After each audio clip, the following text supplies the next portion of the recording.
And in fact, as we said, Rupa Modi is joining us now from Ahmedabad. रूपा जी, आपने 4 साल पहले भी यही कहा था कि कोई आपकी मदद कर ले आपके बच्चे को ढूंढने में। गुलबर्ग सोसाइटी मैसेकर के केस में आज सुप्रीम कोर्ट ने अपना निर्णय सुनाया है और लगता है कि एक और कोर्ट का वर्डिक्ट है, एक और मतलब ट्रायल कोर्ट का डेट निकलेगा। आप पे क्या बीतती है? जी, हम लोग तो कभी हार नहीं मानी है, क्योंकि 9 साल अभी वेट किया है, 9 साल इतनी फाइट लड़ी है तो और भी फाइट लड़ेंगे। हमने भले मायूसी हुई है, पर दिल और दिमाग से कभी हम हारेंगे नहीं। और जब तक हम लोग पूरा ग्रुप का साथ है तब तक हम लोग केस तो लड़ते ही रहेंगे। रूपा जी, आपको क्या लगता है, आज सुप्रीम कोर्ट ने कहा है कि वो मतलब इस मामले में दखलंदाजी नहीं करना चाहती है, आपकी क्या दरख्वास्त है कोर्ट से? अब जब ट्रायल कोर्ट में जाएगा, आप क्या चाहते हैं कि कोर्ट मतलब सबसे पहले देखे? जी, कोर्ट ने न्याय दिया है और थोड़ी मायूसी हुई है, पर हम दिल से नहीं आ रहे हैं। हम लोग निचली कोर्ट से फिर वापस जाएंगे और जब तक हम लोग जिंदा है तब तक हम लोग जरूर हम लोग केस को हमें आगे बढ़ाएंगे। रूपा जी, गुलबर्ग सोसाइटी मैसेकर का जो केस था वो शायद थोड़े बाद में लिया गया था।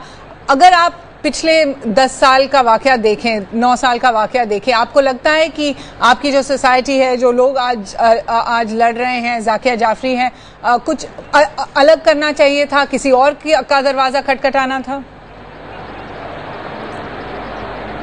जी, हम लोगों को सुप्रीम कोर्ट पर पूरा भरोसा था कि हम लोग निचली कोर्ट से यहाँ गुजरात में जब न्याय नहीं मिला तो हम लोग सुप्रीम तक गए। सुप्रीम में बहुत आशा थी कि हम लोगों को जरूर न्याय मिलेगा, पर आज जो फैसला है वो पूरा उनके तरफ तो नहीं है, पूरा क्लीन चिट नहीं दिया है। और हम मानते हैं कि यहाँ जो पूरी फिर से इंक्वायरी होगी और उसमें हम लोगों को पूरा सपोर्ट मिलेगा और पूरी न्याय मिलेगा, ऐसी आशा है हम लोगों को। रूपा जी, कुछ लोग कहते हैं ये अकाउंटेबिलिटी के बारे में है। आपको लगा है 9 साल में आप जिन से मिले हैं, जितने पॉलिटिशियन से मिले हैं, जितने लीडर से मिले हैं, किसी ने अभी तक आपका हाथ थामा है? किसी ने कहा है कि जो हुआ बुरा हुआ, माफी मांगा है? जी, अभी तक तो कोई आया नहीं है, पर फिर भी हम लोग को लगता है हम लोग इतने अकेले ही, और जिसने साथ दिया है वो उनको भी मायूसी तो हुई है, पर जो अब हमारा साथ पूरा हम फिर भी चाहते हैं उन लोगों को से क्या फिर भी हम लोग हमारा साथ दे और हमको पूरा न्याय मिला दे और पूरा सपोर्ट करे हम लोगों को। और अजहर के लिए जो आप फोन किसी का नहीं आया, अजहर के लिए जो आपने कहा 4 साल पहले आपने जब राजदीप से बात की थी, आप कह रहे थे कि आप उसको अभी भी ढूंढ रहे हैं, वो आपकी ढूंढ मतलब आप जारी रख रहे हैं वो? जी, हम लोग अभी भी हमने कभी माँ का दिल कभी नहीं मानेगा कि बेटा इस दुनिया में नहीं। जब हम लोग पूरी आशा है कि मेरा बेटा जरूर आएगा और एक सामने आके बोलेगा कि मम्मी मैं आ गया, क्योंकि भले कायदा कानून जो भी कहता है, माँ का दिल कभी नहीं मानेगा कि मेरा बेटा वापस नहीं आएगा, वो जरूर आएगा। और हम लोगों को पूरा यकीन है कि न्याय तंत्र पर हम फिर भी मैं कहना चाहती हूँ कि हम लोग थोड़े मायूसी हुए, पर दिल और दिमाग से कभी नहीं हारे और जरूर हम लोग इतना केस और बढ़ाएंगे और मजबूत करेंगे। और हम लोगों को गुजरात में रह के ही हम लोग न्याय पाएंगे, पूरा न्याय। रूपा जी, ये आपकी जो उम्मीद है, इसी से लोग मतलब इंस्पायर होते हैं। In fact we're not just joined by Rupa Modi tonight, we're also joined by victims of a much earlier riot, of the 1984 riots in Delhi. In fact, Priyanka Dubey is joining us right now. Priyanka, some of them may or may not be able to watch what the victims of the Gujarat riots have been saying all day on TV. Essentially, the frustration with delay of the court process. Why is the court process so important once they have lost all that they have? So, Hasani, the Indian judicial system has been infamous for delaying verdicts in important cases, and the 1984 Sikh riots are by far one of the worst cases. Puppy Kaur here was 16 years old when her father was dragged in front of her eyes out of the house and burnt alive. So आप पिछले 27 साल से लड़ रही हैं, court के चक्कर काट रही हैं इस उम्मीद में कि आपको इंसाफ मिलेगा, लेकिन आज तक क्या मिला है आपको? कुछ भी नहीं मिला। अगर जो हमें इंसाफ मिलता तो आज ये गोधरा कांड नहीं होता। 27 साल से लड़ाई लड़ रहे हैं, इंसाफ मांग रहे हैं, लेकिन ये सरकार ना हमें इंसाफ दे रही है, ना गोधरा कांड वालों को इंसाफ दिया है। गुस्सा आता है आपको हमारी सिस्टम पे? हाँ जी, बहुत गुस्सा आता है। हम तो यही सोचते हैं कि शायद हमें सरकार इंसाफ दे देगी, इंसाफ नहीं देगी सरकार हमें, तो आज ये गोधरा कांड हो गया, कल और फिर कहीं हो जाएगा। सरकार अगर जो एक पार्टी को इंसाफ दे देगी तो दूसरी पार्टियों के साथ ऐसा नहीं होएगा। ऐसा लगता है आपको एक तरह से आपका विश्वास उठ गया है हमारे जुडिशियल सिस्टम पर से? हाँ जी, विश्वास हट गया है हमारा, कोई सरकार के ऊपर विश्वास नहीं है हमारे को। Nazveer ji, are you also as frustrated as Puppy Kaur here with the judicial system, with the fact that the cases are being delayed the way they are? Yeah, I am also frustrated because my father was killed in front of my eyes and till today I am waiting for the justice. जैसे कि आपने देखा होगा अभी ये जो case में last में डिफेंस का एविडेंस हुआ अभी एक छज्जू राम का अभी 8 तारीख को, और उसमें छज्जू राम ने बिल्कुल सफाई से बोला कि 31 तारीख से 6 तारीख तक 31 अक्टूबर से लेकर 6 नवंबर तक मैंने एक्टिवली ड्यूटी दिया। अगर उस वक्त दौरान ना मैंने कोई किसी बॉडी को जलते हुए देखा, ना कोई डेड बॉडी देखी है और ना कोई घर जलता हुआ देखा है।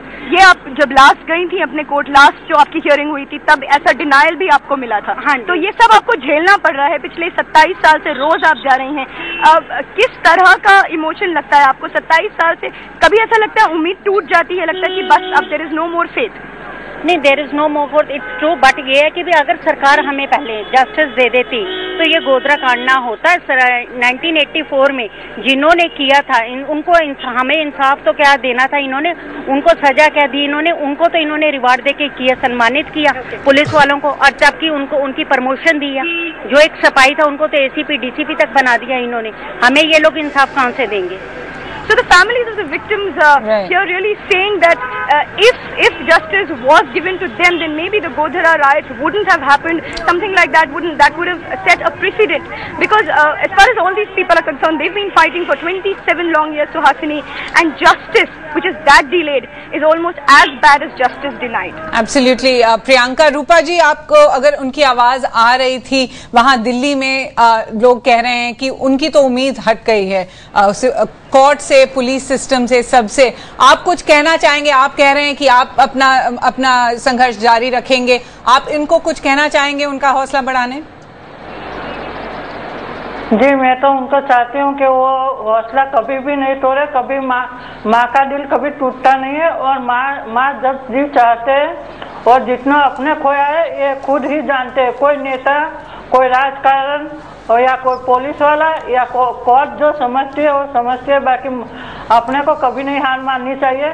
अपने तो जो खोया है वो खोया है, लेकिन दूसरों के माँ बेटी भाई बहन जो नहीं खोना चाहते हैं वो पूरा सपोर्ट करे। और मैं तो आपसे खुद को मैं बोलती हूँ कि आप हिम्मत मत हारिए, और जैसे हम लोग कभी नहीं हिम्मत, आप 27 साल से जो लड़ाई लड़ रहे हैं, आप कभी उम्मीद मत तोड़ो, न्याय में विश्वास रखो, और न्याय यहाँ नहीं मिलेगा तो ऊपर वाले भी देंगे, पर कभी भी आप मत हारिए। अपने साथ जो हो गया वो किसी के साथ ना हो, इसकी वजह से हम लोग फाइट लड़ रहे हैं। तो आपका हमारा जो एक आदत होगी कि आप बताइए कि हम लोग ऐसे दंगे कभी नहीं होने देंगे, और कभी ऐसे 1-2 जन की सजाए दे भी पाते तो भी अपने को दूसरों को सबक मिलेगा कि ये नहीं होना चाहिए, और आप कभी भी हिम्मत मत हारिए। Never again. That has to be the way one goes forward here. Rupa ji, thanks so much for joining us. आप अपना हौसला बनाए रखिए. Priyanka Dubey also, thanks so much for joining us, bringing us that important message really from the victims there, that you have to keep the fight going, you have to keep believing in the system, and perhaps if one day one court verdict goes in their favor, as they think, maybe there will be hope for others.